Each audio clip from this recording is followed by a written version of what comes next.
every other night, trying to forget me when I can't forget you.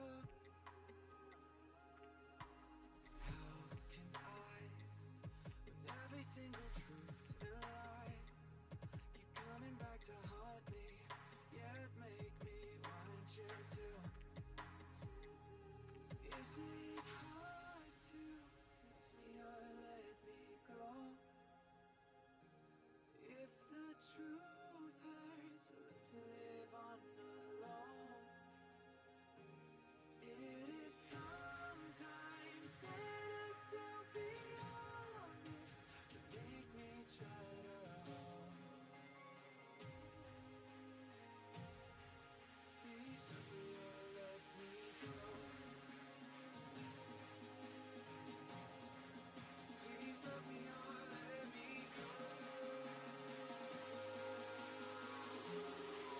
Please love me or let me go. Want you to be honest, make me try to hold.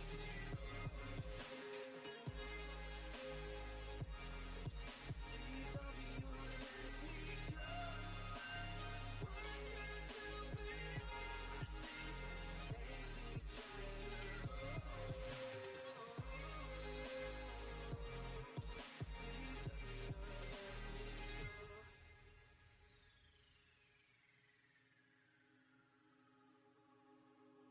What if I was misinterpreting the signs, putting all the fault on you when it wasn't true? Now I try to live out every other night, thinking of the times that I started falling through. How could I have ever been so out of mind? I am part to blame and all this too, tearing you away from the book of me and you. Was it hard to love me or let me go? 'Cause the truth hurts, I get to live on alone. It is sometimes better to be honest, so I can try to go. Oh, oh, oh.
broken.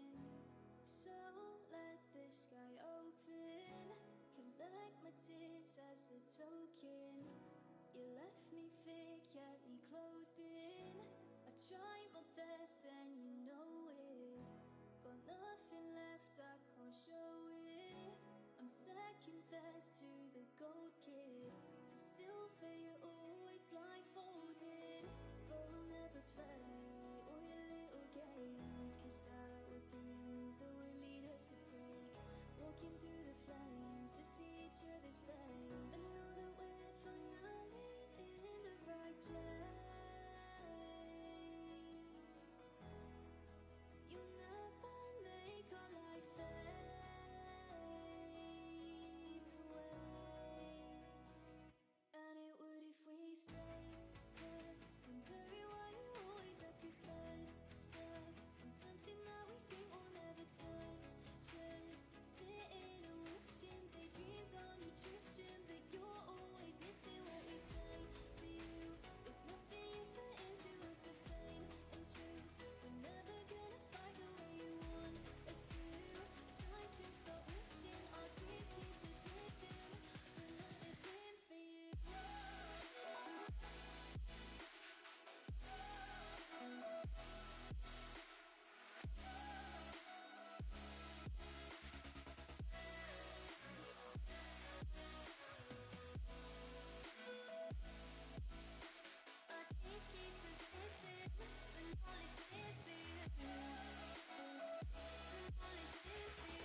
tell you a secret?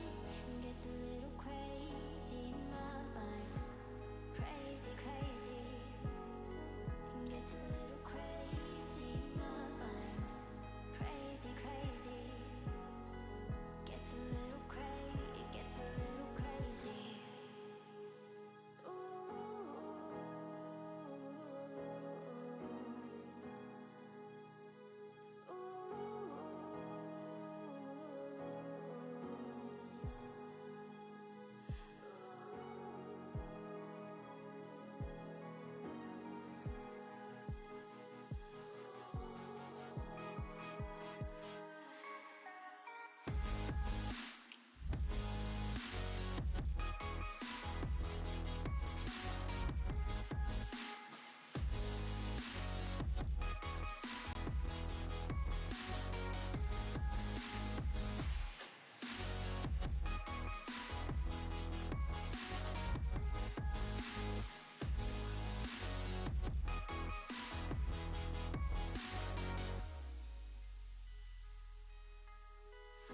You got me lifted like an astronaut, so high, and my lungs just stop. Can I tell you a secret? It gets a little crazy in my mind. Crazy, crazy. It gets a little crazy in my mind. There is something about you, I can't quite figure it out. All I know is I want to know what you're all about. What you're all about. Yeah, I'm falling in and out. They say love can make you blind, and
lessons. 2 kids so in love with no sense. Yeah, we did it all. Sneaking out, staying up on a Thursday. 21, getting drunk on your birthday. Yeah, we had it so good in the worst way. Wish we never changed. I wonder what it would be like, what it would be like if we never said goodbye. Maybe in another life, maybe we could try falling in the moment. Maybe that would be enough. I wonder what it would be like if we never had to grow up.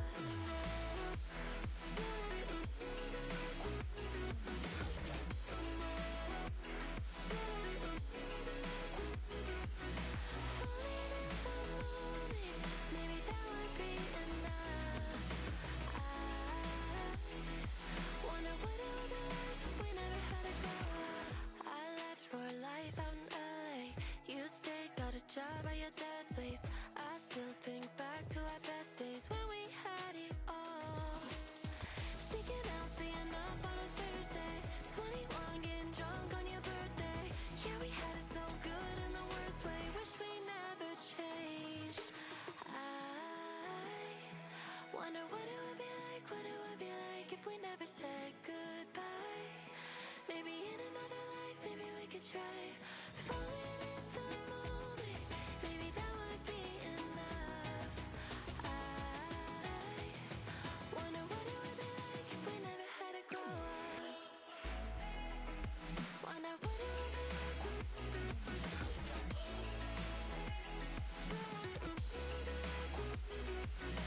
Falling in the moment, maybe that would be enough. I wonder what it would be like if we never had to grow up. Grow up.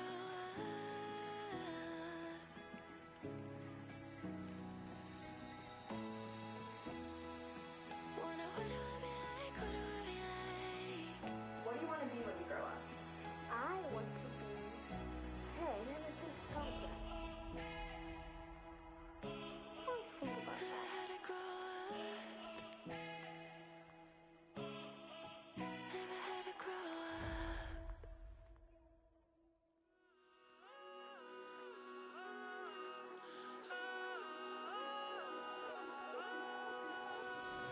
Way in the overgrowth, it must be shown. She's waiting for you. Deep in the jungle, there's an animal who can't be lied to. She's coming for you, she's coming for you. Don't resist, got nothing to lose, nothing to lose. What's to miss? She's coming for you, she's coming for you. Don't resist, got nothing to lose, nothing to lose. Hey, get out of your head. Don't run from the fear of your expectations. Hey, get out of your head. Don't run from the fear of your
try harder than you fight. You might be lost like sunshine in the night.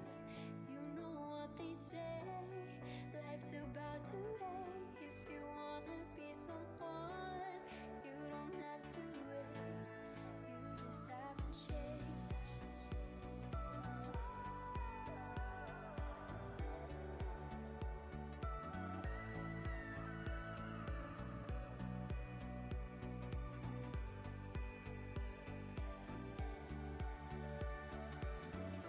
What if I were you? Would it be easier for me to be heard and to be seen? What am I supposed to do? Is it all now up to you?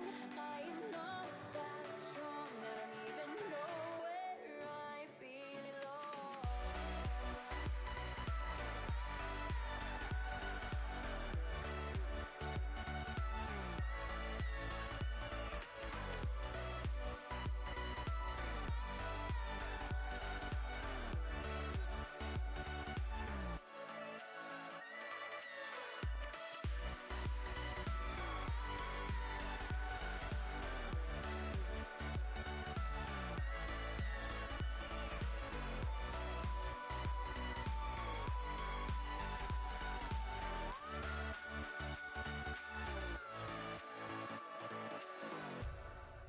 You just have to try harder than you fight. You might be lost like sunshine in the night. You know what they say, life's about today. If you wanna be someone, you don't have to wait. You just have to try harder than you fight. You might be lost like sunshine in the night. You know what they say, life's about today. If you wanna be someone, you don't have to wait.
I've been trying to reach you.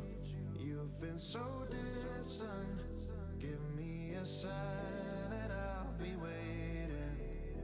'Cause your touch made me feel good. It's been non-existent.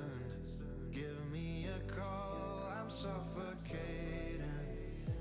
Don't you think you're out of touch? Lately I can make a move. I'm feeling like we're out of luck. Don't you think you're out of touch? Lately I can make a move. I'm feeling like we're out of luck. Don't you think you're out of touch?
Good afternoon, ladies and gentlemen. Can everyone hear me up the back there and off to the sides? Everyone got me?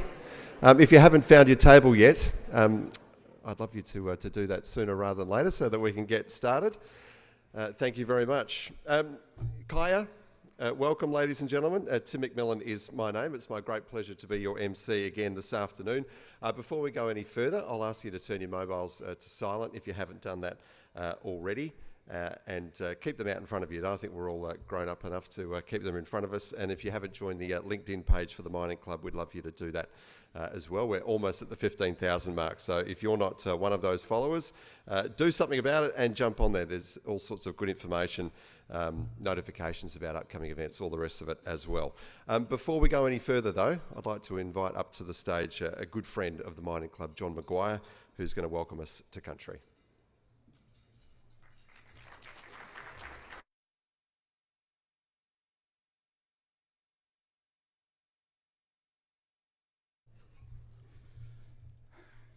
Good afternoon. Thank you very much to Cassandra Brennan and to the Mining Club, Natalie, for your kind invitation to be here today to do the Welcome to Country. I haven't done this very often, but I think we'll find a way. It's fantastic to be here, and it's always good to catch up with some good friends, and it's certainly great to see Mr. Ken Wyatt here today, who I've known for a long time.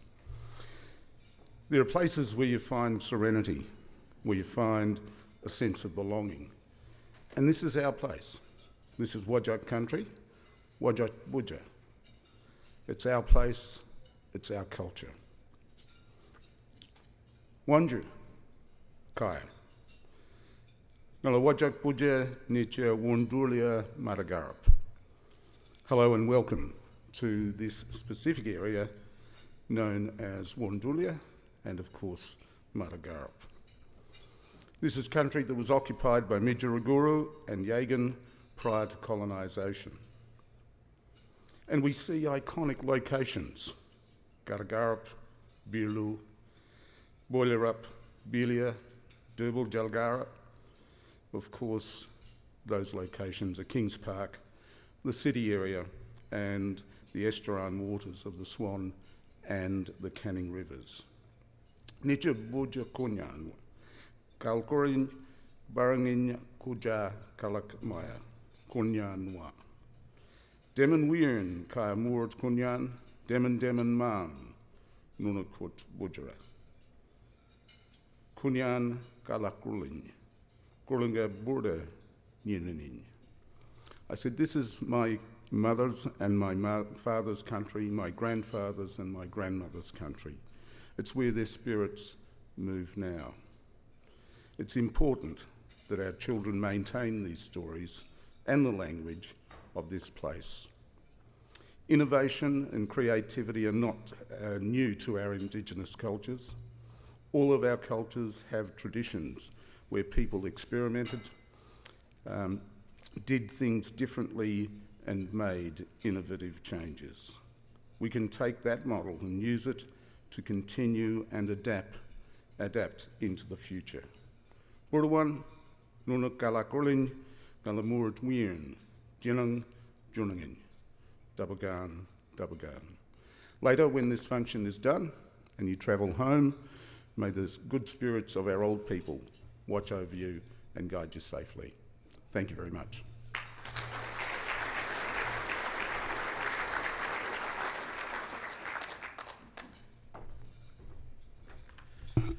Thank you very much, John. Always a pleasure to have you at these events, so enjoy the day, and thank you again for being with us. Want to particularly welcome this afternoon Life members who are with us this afternoon, Vic Bullough, Neil Watson and Michael Hebden. So welcome to you. Also want to welcome our VIP guests who are probably in the front tables right in front of me here from our partners, sponsors and supporters.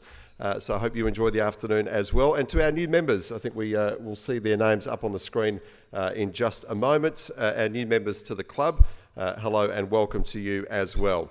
Our sponsors for today, Fire and Safety Australia, Australia's leading national provider of medical and emergency services personnel and safety and emergency response training. They provide more than 10,000 person days of paramedic, nursing and emergency services officers to the resources industry, as well as training 30,000 people per year around the country through their training division. Their motto, forever changing safety in the world, one experience at a time. So thank you very much to Fire and Safety Australia. Also Fleet Co, who provide Australia's most comprehensive range of heavy earth-moving equipment. From your first point of contact, they work to understand your project needs and create a tailored solution to help you manage the demands of a dynamic, cost-competitive market, drawing on their expertise in the industry to provide outcomes for any challenge, regardless of size, and give you project certainty. Also, Carey Group, a 100% Indigenous-owned company. They provide mining, training and construction services to the resources, public infrastructure and defence sectors. They've built a strong 25-year foundation of elevating Indigenous business and positively impacting Indigenous people in Australia. So thank you to our sponsors for today. Also, our partners and major sponsors, also incredibly important to us. So would you please join me in thanking the Minerals Council of Australia, IGO, Evol LNG, Deloitte, Goldfields Australia, and we welcome back our long-term partner, Grounded Group, as well, who specialise in infrastructure for remote mining and civil projects Australia-wide, including design and construction, installation, refurbishment and relocation of villages and camps. They enhance mining communities by providing all the modern-day necessities required on site. They specialise in the installation of both permanent and temporary modular portable buildings, mining camps, non-process infrastructure, operational facilities, and the development of long-term housing. Also, our affiliate partners I want to acknowledge this afternoon, AusIMM, Miners Promise, and Osmine. Thank you to those. And lastly, our major sponsors, Fleet Co and Fire and Safety Australia. Thank you to our table sponsors. Their names are listed on the screen. We will also be announcing our door prize winners later on. We are ditching the old school business card draw. If your name is registered with us as attending this event this afternoon, then an app will randomly draw a winner, and I'll let you know who that is a little bit later. Before we get Nat up to the stage, I want to mention as well that Frank Penner and the Worley team are here today with guests from the Polly Farmer Foundation. Where is Frank?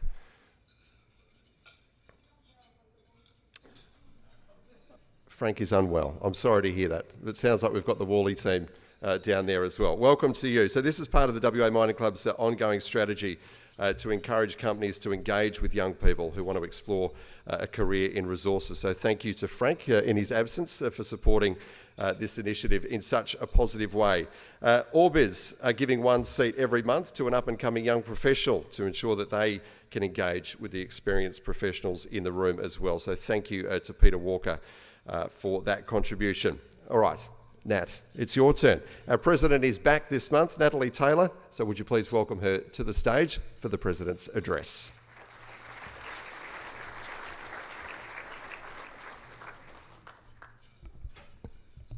Thanks, Tim. Kaya. Thanks so much to Felicity Jones, our new Vice President, for taking the reins last month. We're so pleased to have a very capable committee who are ready to serve you for the next 12 months. I'd like to acknowledge some of our special guests here today. Our keynote speaker, Ken Wyatt, in his presentation since leaving office last month, presentation since leaving office last month. Costa Demos, CEO of Supply Nation, and Tanya Constable, CEO of the Minerals Council, who have both flown to Perth to be at this event today. Thank you so much for joining us. The Minerals Council is a valued partner of the WA Mining Club, and we are looking forward to continuing on with this relationship. I'd also like to welcome Darren Tone from Fleet Co, who has flown in from Brisbane to be here today. We also welcome Jamie Lowe, CEO of National Native Title Tribunal, as our guest here today as well. Our member of the month is Andrew Mack. Andrew's environmental engineering degree led him into mining, working with the Department of Environmental Protection in the mid-90s. He then started consulting in 2003, spending a lot of time in Kalgoorlie managing the DEP's offices, which allowed Andrew to get to know the operators and locals. Andrew represents the industry in various forms, including the Chamber of Minerals, and is a member of the National Environmental Law Association and Environment Institute of Australia and New Zealand. So many people to congratulate this month. The resources industry is really doing some great things. I'd like to personally congratulate Grounded's Managing Director, Paul Natoli, who is one of this year's 40 Under 40 winners. He is so passionate and dedicated to his work in this industry. It's very inspiring, and the YPs are honoured to have him as one of their foundation sponsors. Congratulations also to Andrew Dearpole on winning the School of Earth and Planetary Sciences discipline of Spatial Sciences, there we go, got it, and Geology Student Prize at Curtin University. Andrew will go on to do great things, I'm sure. I would also like to congratulate IGO Limited on their acquisition of Western Areas Limited. We look forward to unlocking more with the Managing Director of IGO, Peter Bradford, at our July luncheon. As this is our 50th year, we're working on developing some strong relationships with like-minded associations in order to establish a wider range of thought leadership. As these relationships develop, we'll be making some really exciting announcements. Speaking of which, we are so excited to announce that we're going to hold a 50th anniversary gala ball. This event will be on Saturday, October the 1st, so get ready to book in. Of course, there are sponsorship opportunities available, so please see Cassandra if you want to find out more about these. Finally, the WA Mining Club is proud to announce, as part of our long-standing partnership with Deloitte, that we are joining forces for the Diggers and Dealers Breakfast on Safety 4.0, a new horizon for mining safety.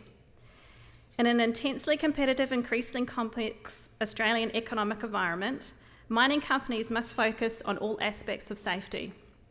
How can mining companies address the current challenges and position themselves as a future-fit organisation? This thought-provoking panel discussion will explore Safety 4.0, the 4 pillars of safety that span across cyber, cultural, and workforce challenges currently faced by mining companies. We've been looking for an opportunity to collaborate on a project at Diggers, and we are so thrilled at this opportunity. Thanks.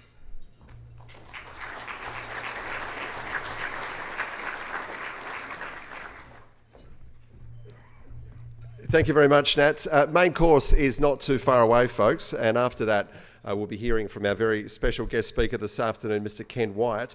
Just before I sign off for the moment, though, I just want to draw your attention to a demonstration out in the foyer. You might have seen it on the way in. This is being put on by our sponsor for this afternoon, Fire and Safety Australia, who've got the latest firefighting virtual reality training equipment available for demonstration out there. So if you haven't done the virtual reality thing before, it's pretty cool. And if you want to have a really very juvenile giggle at one of your friends or colleagues, it's always amusing when they've got the goggles on too and they're kind of unaware of what's actually going on around them. You can have a little laugh at their expense as they stumble around, possibly bumping into things. But anyway, on a serious note, it's a cool demonstration. So if you've got a moment, make sure you pop out there and have a go with the goggles on. So I'll leave you in peace now to enjoy your main course, and then Ken Wyatt will be up on the stage after that. Thank you.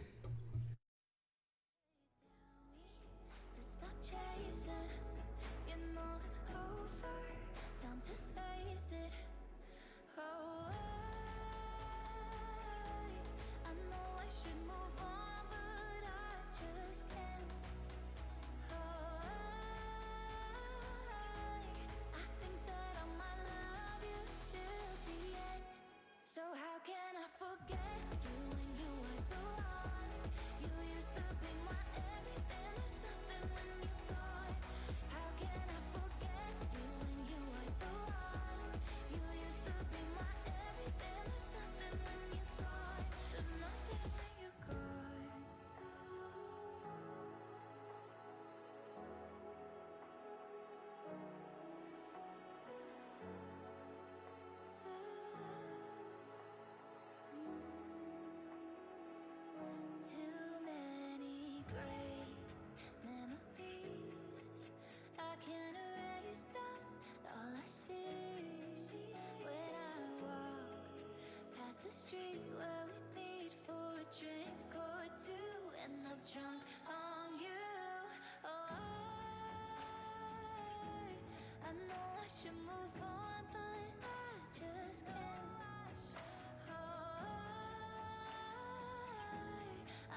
Good afternoon again, ladies and gentlemen. If you're still going with your main course, then please keep going.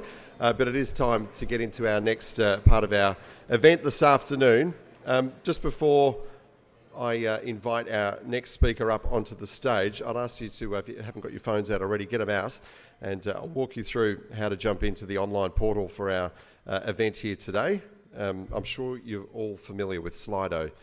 If not, the address is on the screen there, slido.com, no AU, just slido.com. And the code that you need to enter is WAMC June 22. Hopefully you can see it on the screen there if you didn't catch that. Just before we hear from Ken, I'm going to introduce you to Costa Demos, the Chief Operating Officer of Supply Nation. Supply Nation play a critical role in supplier diversity and in fostering opportunities for the Indigenous business sector. Costa's going to give us some insights into the economic impact of supplier diversity and the mining sector's contribution to and engagement with Supply Nation Indigenous businesses. Thank you, Costa. The stage is yours.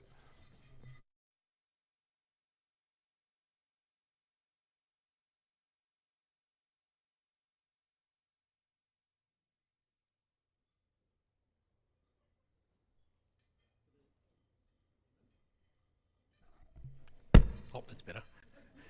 Good afternoon, everyone. I'd like to start by acknowledging the traditional owners of this land we're meeting on today, the Wyatt people of the Noongar Nation, and I pay my respects to elders past and present. My name's Costa Demos and I'm the Chief Operating Officer at Supply Nation. Thank you for the opportunity to be with you today. It's great to be back in Western Australia. I'd also like to acknowledge the former Federal Minister for Indigenous Affairs, Ken Wyatt, WA Mining Club President Natalie Taylor, and the valued sponsors of this event. Last month, we hosted our flagship event, Connect in Sydney, which is one of our first in-person events since 2019, and it's really great to see some familiar faces here today who were at that event. Connect saw over 160 Aboriginal and Torres Strait Islander businesses showcase their products and services to over 1,300 buyers at the Indigenous Business Trade Show and 1,400 guests at our Gala Awards dinner. What a difference being together in person made to the energy, the enthusiasm and the quality conversation between buyers and suppliers at Connect.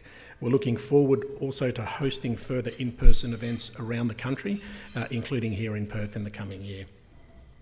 Mining industry is a key driver of engagement and spend with Indigenous business. At Supply Nation, our largest corporate spend comes from the companies represented in this room today. And as key partner with government on the Indigenous procurement policy, launched in 2015, Supply Nation's proud to be the custodian of Australia's largest database of verified Aboriginal and Torres Strait Islander businesses, Indigenous Business Direct, or commonly known as IBD.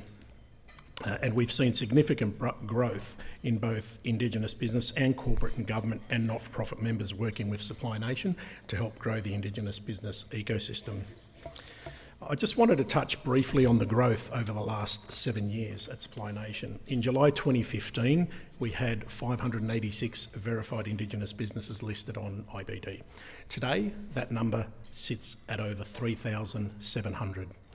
We had 180 corporate and government members working to foster commercial opportunities and the growth of the Indigenous business sector, and today that number sits at over 660. Our team's grown from about 15 staff in 2015 to over 40 today, with a team of 3 based in Perth. 2 of our team are here today on table 19, and we have a table out the back. If you want to ask them any questions this afternoon, feel free to do so. In that time, Supply Nation's worked on continual improvement basis to offer digital solutions to our members and suppliers, including Spend Tracker to record annual spend, allow members to upload their own targets into the tool, and then analyse their own spend and track progress against both those targets and their industry. And a member opportunity board to assist connections between suppliers and the opportunities for quote or tender from our members. And enhanced directory services, including the ability to sort by suppliers who are rural or remote, female-owned businesses, SMEs or joint ventures.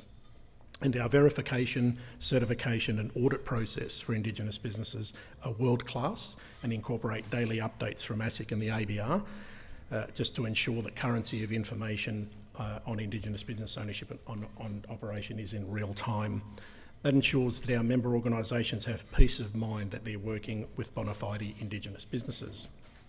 Supply Nation also offers supplier diversity training and capability building programs exclusively for our members and suppliers, including Drive, our nationwide capability support program, providing Indigenous owners with the opportunity to learn how to navigate tender preparation, contract negotiation and contract responsibility from industry experts.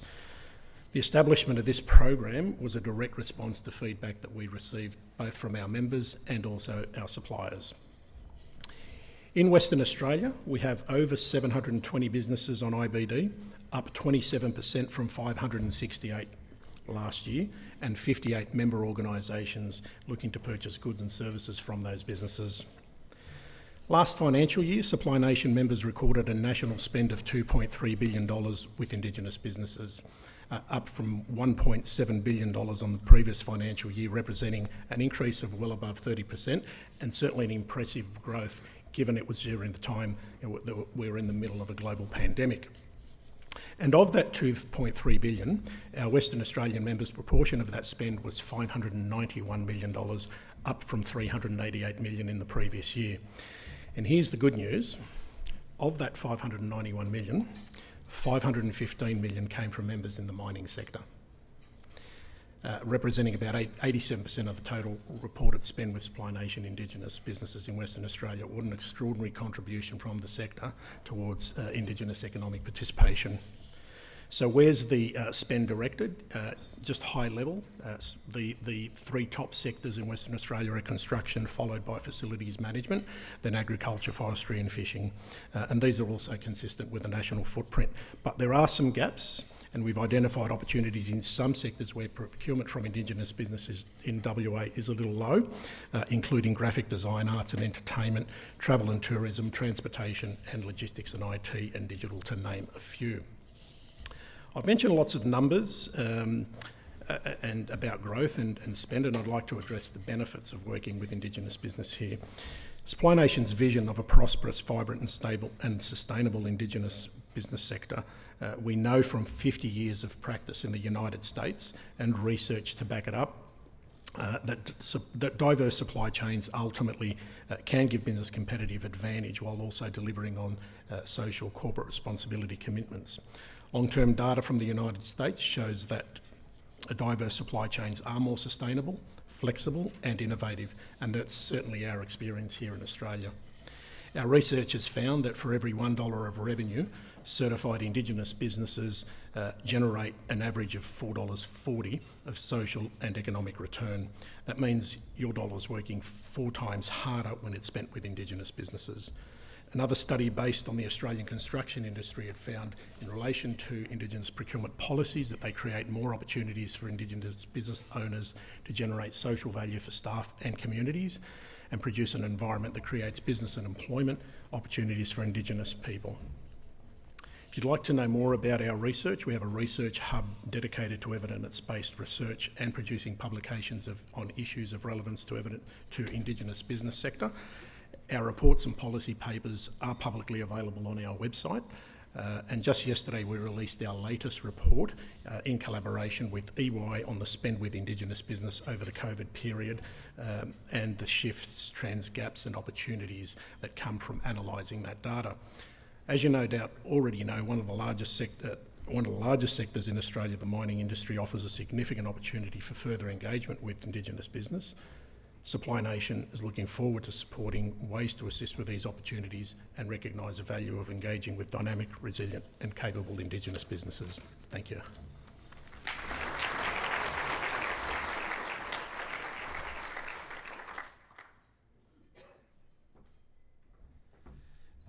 Thank you, Costa. Just wanted to let you know in advance, Costa, we had a few questions actually come in already on the Slido app for you. Ahead of time, before we've even heard from our guest speaker this afternoon. So I might get, if time permitting, if we can get to maybe a couple of those questions after, if you're happy to come up and answer the question. After we've heard from Ken, I'll invite you back up a little bit later.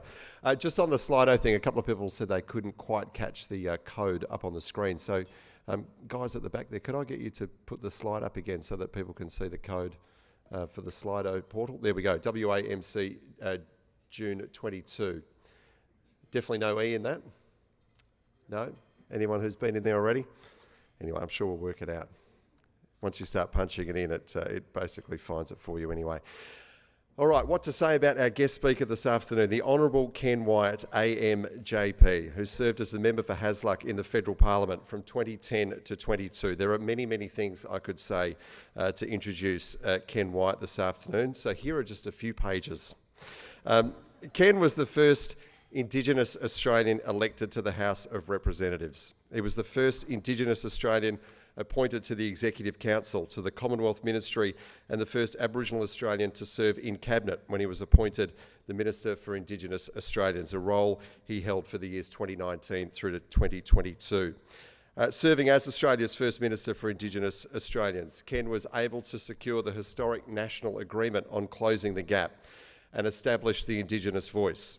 He also pioneered the national roadmap on Indigenous skills, jobs and wealth creation, and was instrumental in the Commonwealth Government securing the copyright to the Aboriginal flag. Wasn't that a bizarre chapter for everyone to see play out? As the member for Hasluck, Ken won 4 consecutive elections in 2010, 13, 16 and 19, which made him the longest serving member for the electorate of Hasluck.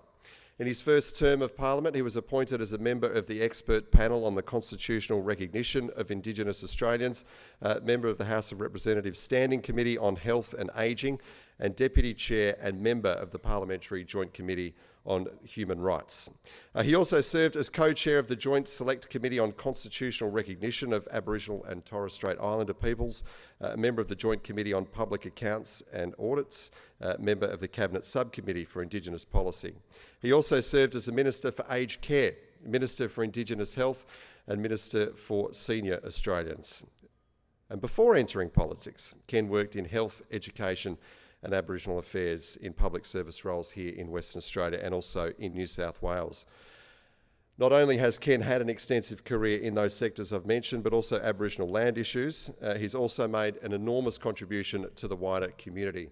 This was formally recognised in 1996 when he was awarded the Order of Australia in the Queen's Birthday Honours List, and in 2000 the Centenary of Federation Medal for his efforts and contribution to improving the quality of life for Aboriginal and Torres Strait Islander people and mainstream Australian society in education and health. So ladies and gentlemen, would you please welcome Mr. Ken Wyatt.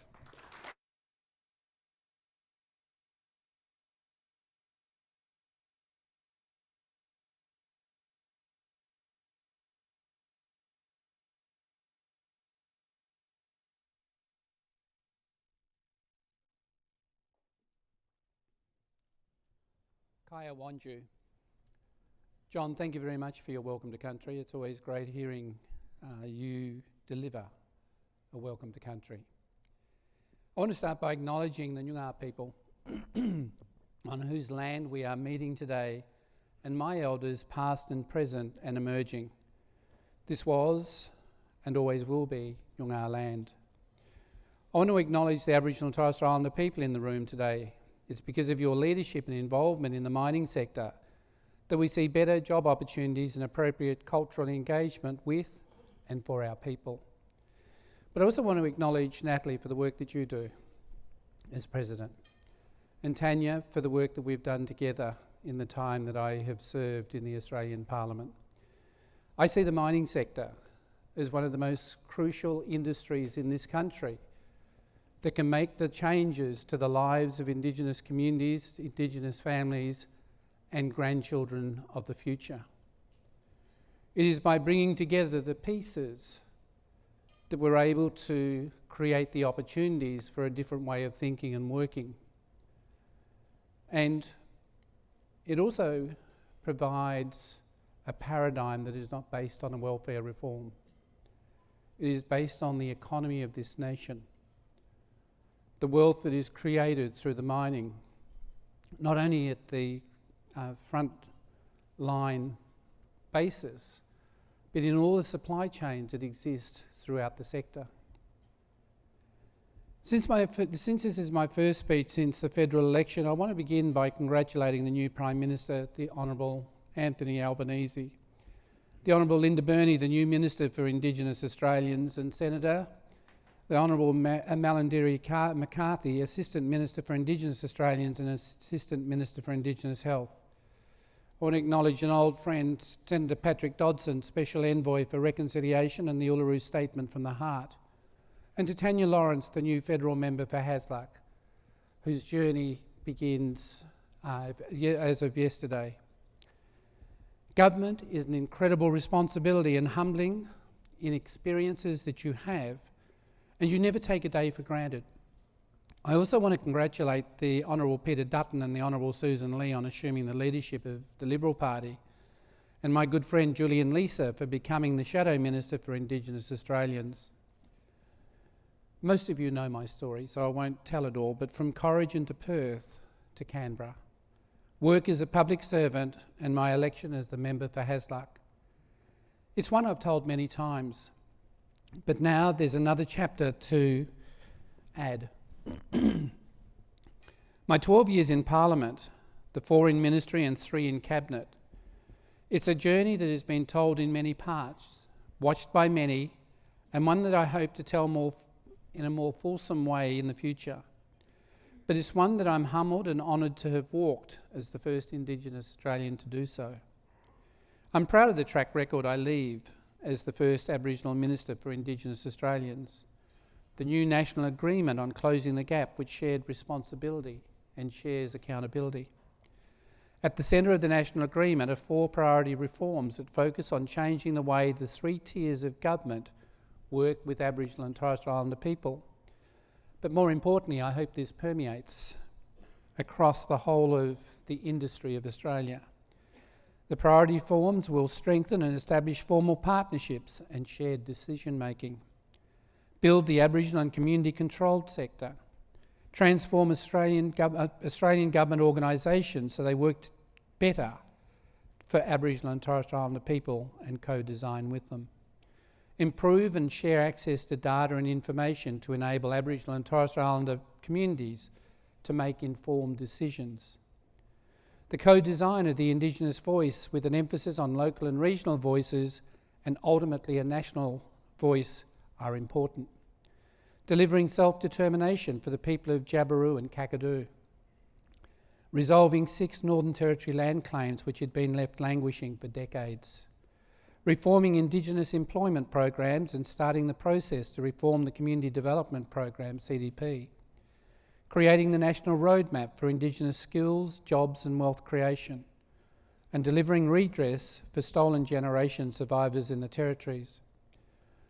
The other important element which some of you are involved with is the returning of hundreds of artefacts and objects taken from our people, given it back to them and their land.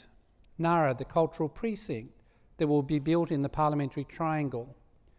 And my greatest pleasure was doubling the number of Indigenous rangers, because I know that there are many Indigenous rangers who leave that role and enter into other avenues of economic development. And protecting Indigenous communities early from the worst of the COVID-19 pandemic, and many more achievements.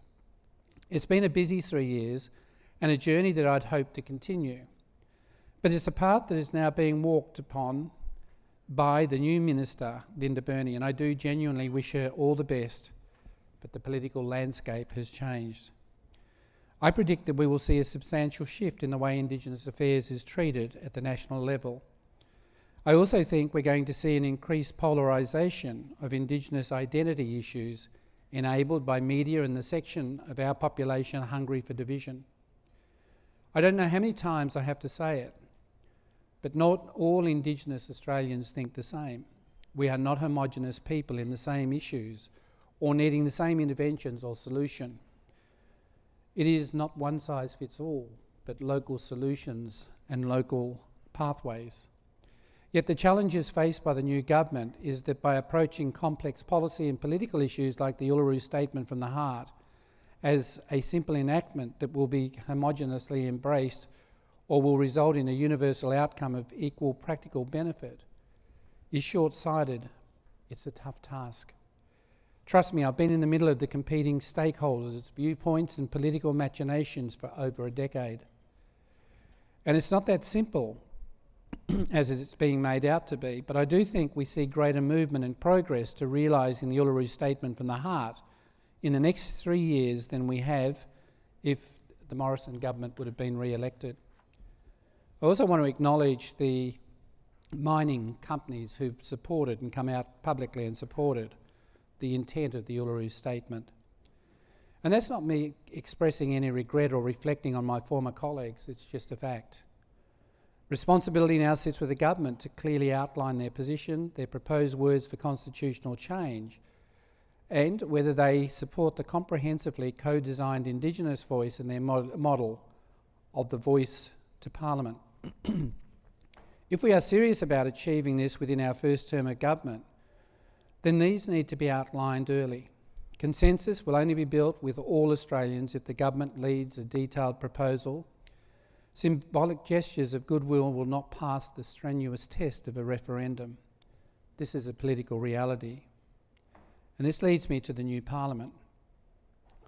When I came into Parliament in 2010, I was just one. And now in 2022, there are 11 Indigenous Australians in the Australian Parliament. I remember walking along the corridors with Julie Bishop, and she said to me, "You will be an enigma to all of us, but your presence should be utilised to effect change." A record number of Indigenous Australians elected, that's incredible, through merit-based process in all major parties. A diversity of backgrounds, experiences and views representing all Australians, a mix of the House of Representatives and Senate seats. The fact that some Indigenous parliamentarians will have differing points of view does not mean one side is right or wrong. It results in healthy democracy and debate. They have to be included, not excluded. And an attempt to paint opposing views as extreme or pit Indigenous people against each other for simply having opposing views is prejudiced and, frankly, racist. We can do better, and we can disagree better. We can get better outcomes through yarning, compromise and pragmatism. That's bringing people with you. It's walking and working together. Because by working together in partnership is how we get better outcomes. In the recent 30th anniversary of the Mabo decision, a decision that challenged the landscape of the nation, refuted the notion of terra nullius, and set in train a series of events relating to land tenure and land management and ownership that, in my mind, is a path that the nation is still on. I would often remark when I was minister that land security is economic security, and I believe that.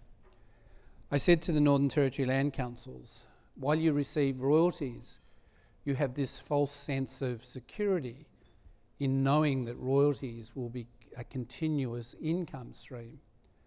But you now own 45% of the territory. What have you done with the land assets?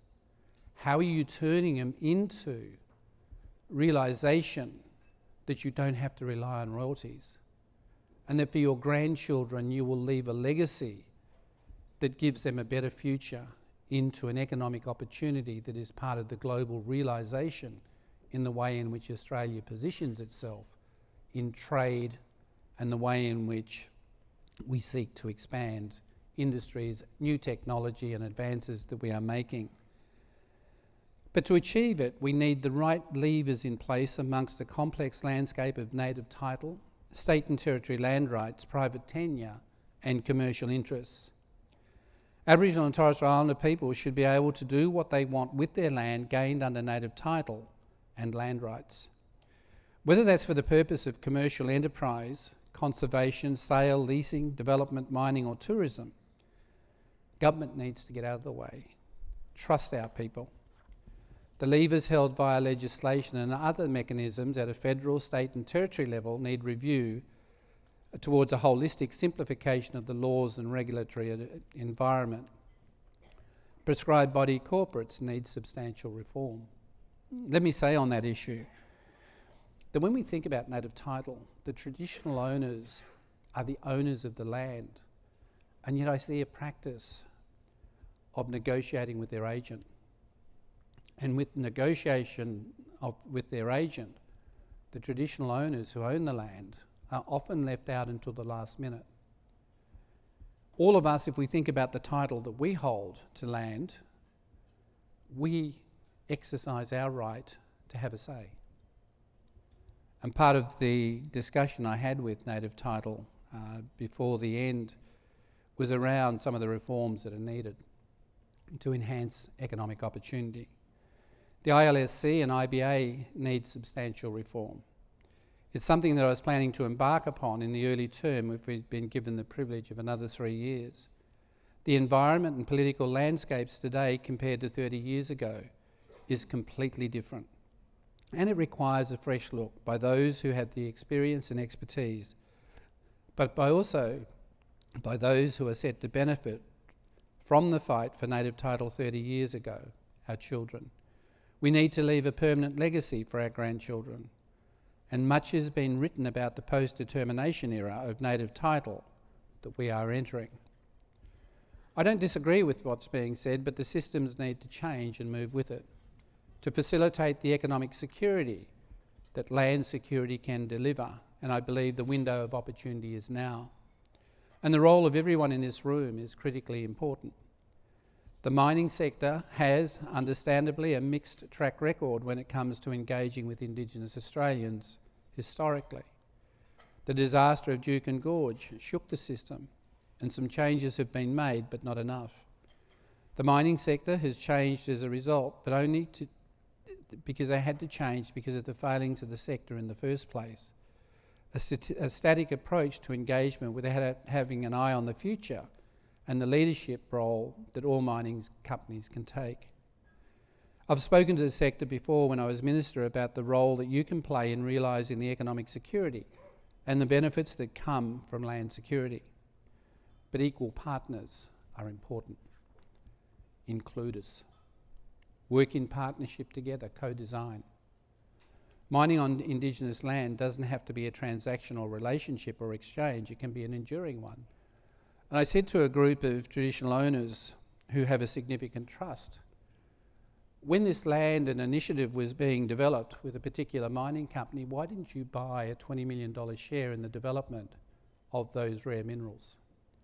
Because if you'd done that, that would have given you a long-term investment return for your 20 million, other than just jobs.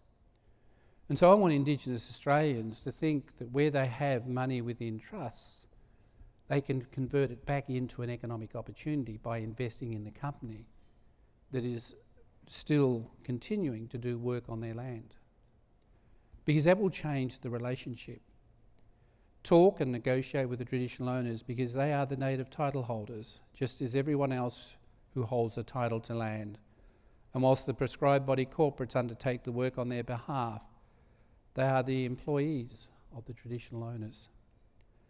Build the capabilities of PBCs yourself as well by providing timely advice and building their understanding. Employ more Indigenous Australians. Move first and lead. Empower your Indigenous staff to lead. Bring the Indigenous leaders together. When I think of government, I think of all the employees who were given managerial roles within government agencies. But in fact, some of the roles I held were fundamentally titular. You had no authority, even though you happened to be the Director of Aboriginal Education. The decisions resided with everybody else, so you weren't able to affect the outcomes that were genuinely needed for our people. Think outside the box. Create and then use the levers you hold, because we know all too well that government is often slow to react or late to the party. And that goes for heritage protection as well. Many of you are already reforming processes in advance of initiatives to come out of the Indigenous Heritage Protection Partnerships established by the Morrison government, which is great, but it's not the end game. Here in the West, Indigenous heritage protection by the state government is still woeful, and the McGowan government needs and should do better. Its most recent reforms were almost universally panned, and the new federal government needs to put more pressure on them to better protect Indigenous cultural heritage. Indigenous cultural heritage is all of our heritage. It is for all Australians. It's not just in the West either, or limited to heritage protection. State governments need to do better across the board. It's the point of the new national agreement on closing the gap. They hold a lot of levers and need to reform. They need to step up, be bold and lead in their own jurisdictions on Indigenous issues. Many of you, as I have seen across this nation, go to some communities. I went to a community in the north, and I took one of my staff with me and showed them where 3 elders lived. They lived in a tin shed. And the tin shed only had 3 walls. The prevailing wind and rain came from the non-enclosed area. So when it rained, they used to huddle in the corner. One of them has since died because of the cold that they experienced. And this was in an area where native title and mining was occurring. They were not the beneficiaries, even though they were the native title holders. That's why we need to change. Reconciliation action plans are also important and play a major role, and are a shared future for better prospects for change. But what we need to ensure is it's not rhetoric. I've read a number of reconciliation action plans, and I've thought, how is that company or that organisation achieving the outcomes that they have included in their reconciliation action plans? We recognise the traditional rights of Indigenous peoples and acknowledge their right to maintain their cultures, identities, traditions and customs. We encourage cultural sensitivity and recognise and respect sites, places, structures, objects that are culturally or traditionally significant. And this is wording out of a rap. Further, they go on to say the views and concerns of people within our communities are incorporated into our decision making, and we strive for mutually beneficial outcomes. All our operations are required to establish culturally appropriate platforms for dialogue that enable us to work with our stakeholders, develop strategies and consider their concerns and aspirations. That's a tremendous commitment. That organisation, I assume, is making that commitment and demonstrating it. Because words on paper will not change the future for the children nor the grandchildren of the future if all they are words. And that's why I have great faith in the mining sector taking the initiative and daring to lead, daring to be different, but also playing a very pivotal role in every facet of Indigenous communities across this nation in developing the economic opportunities. In closing, I would be remiss not to reflect on the future and some of the challenges facing our nation and people. Implementing the Uluru Statement from the Heart is going to be an incredibly difficult challenge, but it's one that I support. I believe in it. All elements of the Statement from the Heart will benefit all Australians, but people need to be brought with us, lest it leaves the country damaged and divided. I mentioned before that one of the achievements I'm proud of was the establishment of the Territory Stolen Generation Redress Scheme. In the second last week of the campaign, the first payment was made to a Territory Stolen Generation survivor. It didn't get much attention in the media, but it was one moment that brought me great joy, but also sadness, because it reminded me that not all stolen generation survivors in the country are eligible for redress. And it's a particularly personal one for me, given my mother was part of the stolen generation here in WA. WA and Queensland are the only two states without redress schemes for stolen generation survivors, and this needs to be urgently resolved. But I want to tease out a couple of things in closing as well. I want us to look at the opportunity to use the National Roadmap of Skills Development, Employment and Wealth Creation as a way of changing the levels of disparity across the 17 targets of the National Reconciliation Action Plan. And that by doing things differently and by engaging with Aboriginal communities across this nation, we will see within a decade many of those gaps close, because you've taken the time to invest, because every family you employ means that they will edge towards a very different future. Every business you give a job to and a contract to will see them employ other Aboriginal people.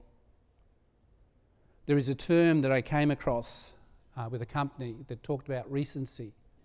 And when I said to them, what do you mean by recency? And they said criminal records. We looked at people's criminal records and we thought about when was the crime committed and how recent was it. And then we made a decision to invest in that individual in order to create the workforce that we need in this nation. And that had a powerful impact, because what they found was that those people became loyal to the company, to the group and to the organisation. We need to invest in the 800,000 odd Aboriginal people in this nation, not a great number, and create the opportunities. And what I see is that mining will continue to expand.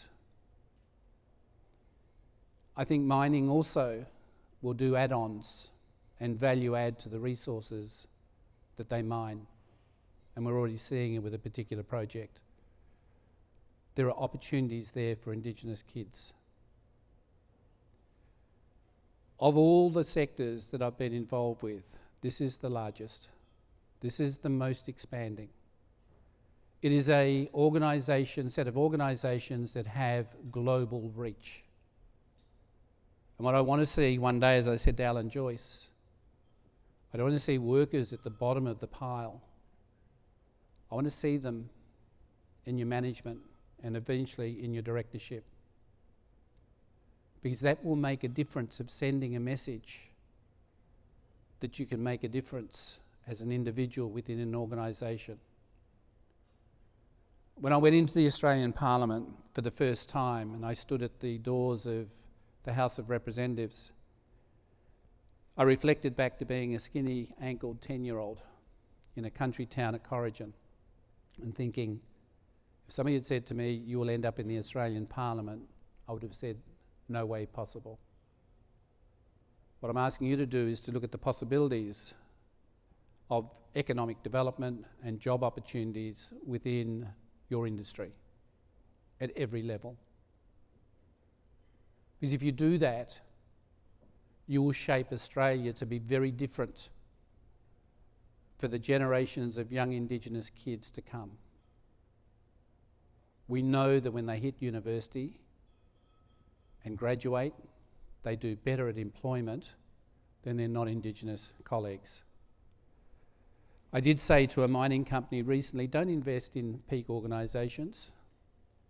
Why don't you do what the American Inuit people did? They did scholarships for nursing. They had 20 scholarships for nursing, but they gave the scholarships in the name of a local elder. And because it was a local elder, they wanted to honour that elder and they completed their courses. They did it for law, they did it for teaching, they did it for economic development.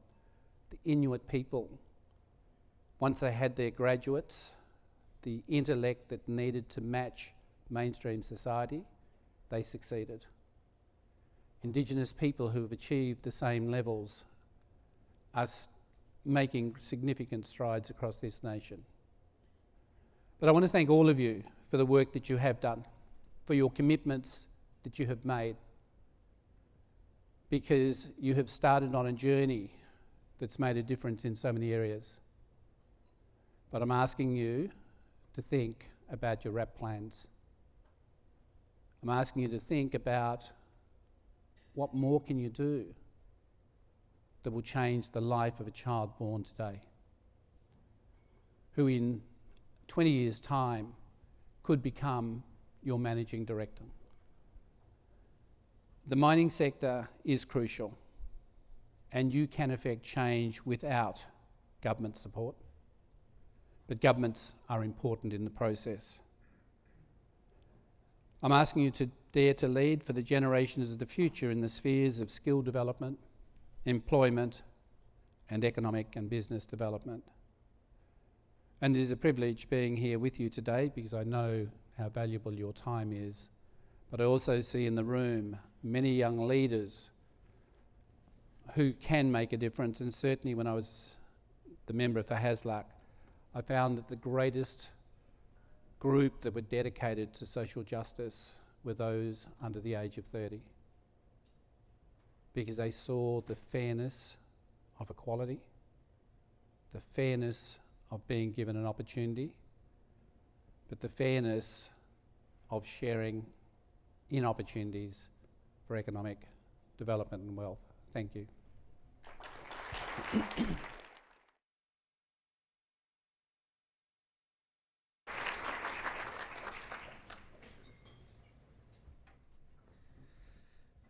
Thank you very much, Ken. We'll thank you properly in just a moment, but we do have some questions coming in thick and fast from the audience as well, so forgive me for reading off my phone here, but I'm reading the questions from here. I'll start with one that's just come in, because you were just mentioning it, Ken. Do you think RAPs are the blueprint for all organisations moving forward, and how do we sell the opportunity to businesses that hesitate at the responsibility? RAPs have given you the opportunity to explore your own organisation and create a focus on where you can contribute. They're not the be-all and end-all. But go back and revisit them, have a look at the words, and see if you're doing them. They are a plan, and they are a blueprint, and they are worthy of considering.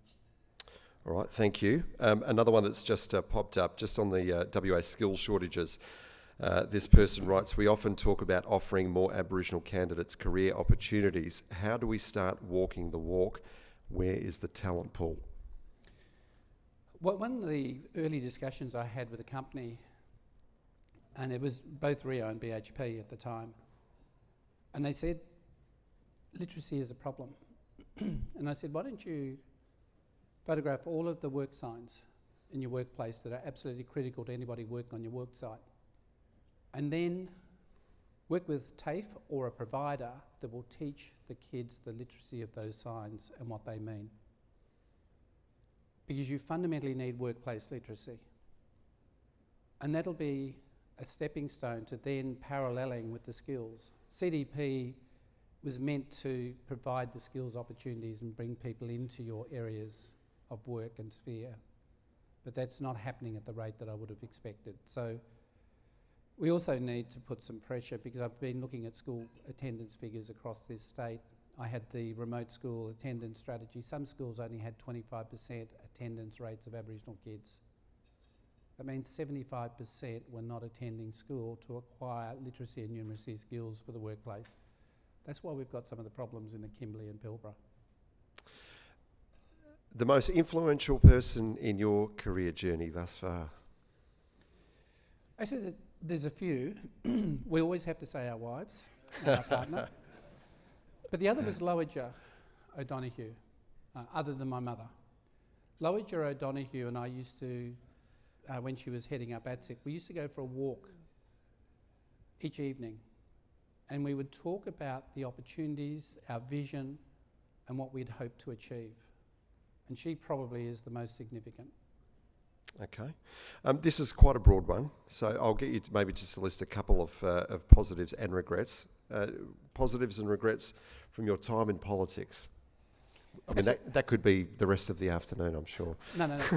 Look, I think one positive was getting the flag back, because there were complex licences around the flag and it was owned. Harold, when I met with him, agreed to give the flag to the Commonwealth, but I had to negotiate through my team for the licences. And when we acquired that back, it just freed the flag up, because a lot of our women, when they make apparel, use the Aboriginal flag on it. And what this particular company was doing was charging them 10% of the cost of purchasing and making the product. And that was killing off the incentive for them to proceed. So it freed it up and it made development. It's also used for sport. It's great to see it back on the sporting grounds again, on the lawn, along with the Torres Strait Islander flag. Everything that I've done, I see as a positive. Regrets? I suppose I didn't get enough time in the communities across because of COVID. But the other issue is not getting the voice legislated. We had the chance to do it, but we didn't. So that is a regret. Okay. You knew there was going to be a couple of politically loaded questions in the mix here. This one has come through. It says, Peter Dutton boycotted Mr Rudd's apology to the stolen generations. What message do you think that sent to Indigenous people about his views? Actually, it was noticeable. When we were watching the apology, you could see people get up and leave. And when I went into the house, I spoke to two of them. And in hindsight, they regretted what they did. I didn't talk to Peter about his removal from the chamber, but I noticed he acknowledged that he shouldn't have done it. And a lot of it's to do with the lack of understanding as well, what the apology was really about and what it meant. It was more of a political consideration and their reaction to it. So time has passed. Now's the opportunity for us to build on all of those. All right. Perhaps the last one here. This one says, why can't the mining companies get together and have joint opportunity and targets and not individual ones that are not achievable with pressure on contractors? Look, I think the complexity of the mining sector would make it challenging to have one target across the whole sector because of the nature of the businesses and the nature of the industry. You're better off having your own targets and then trying to achieve them. But the greatest target that I'd want you to have uniformity on is co-designing with the traditional owners, working with them first and foremost. You won't make the mistakes of a Juukan Gorge. And let me say that our people also are realistic in the expectation of what needs to happen and areas that should be protected. If you do that, if you co-design, then that is the greatest outcome and gift you can give back. I've got to ask this one. If you were the Prime Minister, Ken, what would 3 of the first things you would do as the PM be? Actually, I'd review all of the Aboriginal programs because I'd want to review them to make sure they were delivering on the ground and making a difference. I'd want to review native title. I'd want to review it on the basis of streamlining, but having Aboriginal people front and centre in the processes so the traditional owners do have a say on how their land is used, the areas that are available. The other would be focusing on education. Education is the greatest gift that we can give anybody. Doesn't matter at what age. I only got to where I am because of a teacher called Miss Abernethy, who, when I moved from Nanine, which is now, I wished I'd pegged it because it's a gold mine, but I left there at the age of 5, and my English and language, I was way behind. She spent every day teaching me the English language, word acquisition, understanding the word and using it. But she also helped me build confidence. And then the Rotary Club and Dean Rundle, and the CWA sponsored me to Swanley Hostel so I could finish my last 2 years of schooling. That's why education is great, because if I hadn't had that, I'd probably be working on a mine or on a farm, because I wouldn't have had the opportunity, or I would have still been working on the railways. Ken, we haven't asked you this one yet. What are you going to do now? What's next for you? I'm resting. What I love is I'm not married to a diary. If any of you who have busy diaries, when you get some time and you can sleep in and not worry about having to get somewhere, I'm going to enjoy that for a little while. I'm going to write my book. I'm going to write my story from when I was born in Roland's Mission, 6 weeks premature. My mother was told to get a priest because I would not make it through the first week. But I must have had a different viewpoint because I'm here. Well, you take as long as you like. I'm sure it'll be a fascinating read when it eventually hits the shelves. Ken, thank you so much. I'll get you to hold there just for a moment and invite Nat back up to the stage for an official vote of thanks.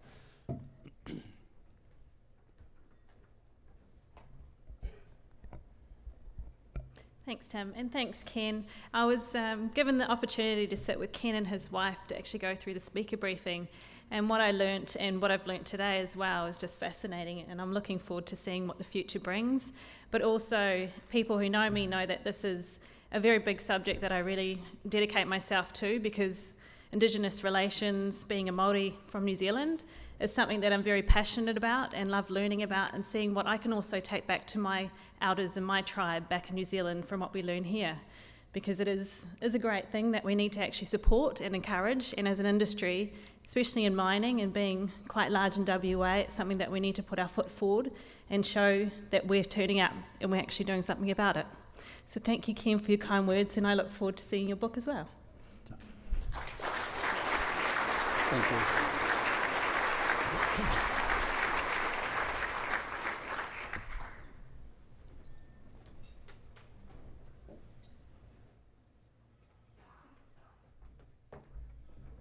Thank you, Nat. Thanks again, Ken. And thank you all for your questions as well. Apologies for not getting through all of them. As I mentioned just before we heard from Ken, we had Costa up on stage and we had a couple of questions coming in for you as well.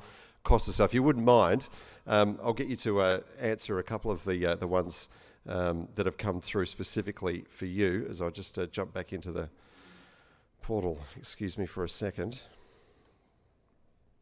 Here we go. Have you still got your microphone on? No, it's all right. You shuffle in here. First question that came in. How rigorous is the screening of membership to Supply Nation in terms of control and management in the business? Thanks for the question. It is, in our view, very rigorous. We have our certification process, which not only stipulates majority ownership of 51%, but also the control and ownership, and that goes through a very rigorous interview process. And we also do an audit annually around that process. Of course, there is also the, in 2015, National Indigenous Australians Agency introduced the 50% ownership level, and we're the only country globally that has that definition of Indigenous business, but our certification, certainly in terms of the ownership and operations and control, is extremely rigorous. This might be touching on a similar theme here, but what role do you play to manage black cladding if the Indigenous business is already registered and certified by Supply Nation? So this is a hot topic that comes up quite a lot in terms of a passionate debate around black cladding. Firstly, there's different definitions around what black cladding is and what people's view of black cladding is. We have a definition, and I won't go into the entire definition, it's on our website, but essentially it's around ensuring equitable distribution and equitable partnership between the Indigenous and non-Indigenous party. We take black cladding very seriously, and we have a process which allows members of the community to report on potential black cladding, and we will investigate those black cladding issues. In the last 12 months, we've received about 10 black cladding reports, investigated all thoroughly, and of those, we did remove one of those complaints that came through. Yeah.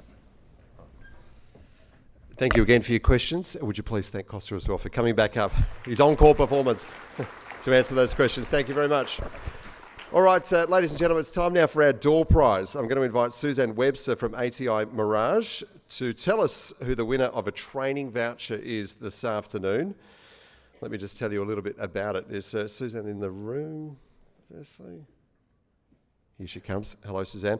With so much change happening in the workplace, everyone is looking for flexible, time-effective opportunities to develop and upskill their staff. So whether your team is in the office or working from home, ATI Mirage can provide real-life interactive training to build confidence and provide new skills within the business environment. Suzanne, hello. Thank you. Please tell us what the prize is worth, and then I'll tell you who the winner is, so you can read it out there, if you can read my writing. Right, okay. Thanks, Tim. Yeah, so the winner today will win a training voucher to the value of $1,250, which includes, if you'd like to take it up, the Power BI training. So the winner is Kevin West from Dassault Systems. I don't know if I've pronounced that properly.